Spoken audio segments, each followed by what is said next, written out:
ঢাকার বনানীতে পোশাক শ্রমিককে চাপা দেওয়া মিনি ট্রাকের চালক মোহাম্মদ টিটন ইসলামকে আটক করেছে মহানগর গোয়েন্দা পুলিশ।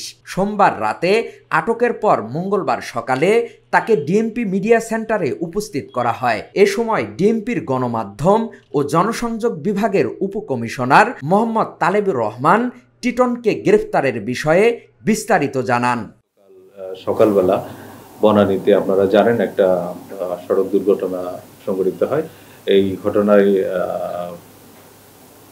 ঘটনাস্থলেই একজন পোশাককর্মী নিহত হন এবং আরেকজন পোশাককর্মী গুরুতর আহত হন। এই ঘটনার প্রেক্ষিতে গার্মেন্টস কর্মীরা রাস্তা অবরোধ করে রাখেন এবং সারাদিন এর যে পুরো ঢাকা মহানগর এলাকায় থাকে।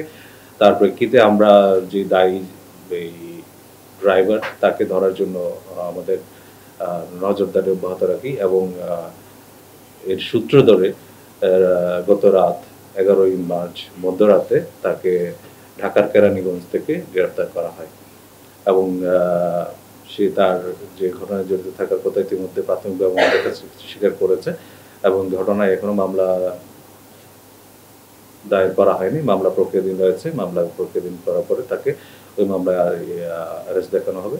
ইতিপূর্বে যে ঘটনাগুলো ঘটেছিল, ওই যে গার্মেন্টসের ওখানে যে রাস্তা অবরোধ করে রেখেছিল কর্মীরা, তাদের যে কয়েকটা দাবি ছিল, তাদের অন্যতম প্রধান দাবি ছিল যে ঘটনায় জড়িত ট্রাক ড্রাইভারকে আটক করা এবং আমরা সেটা সফলতার সাথে সক্ষম হয়েছি এবং এই ক্ষেত্রে আমাদের যে ডিএমপি ডিবি তারা যথেষ্ট হুঁশিয়ারির পরিচয় দিয়েছে এবং তাদের এই কঠোর পরিশ্রমের মাধ্যমেই আমরা এই যে দায়ী ব্যক্তিটাকে আইনের আওতায় নিয়ে আসতে সক্ষম হয়েছি।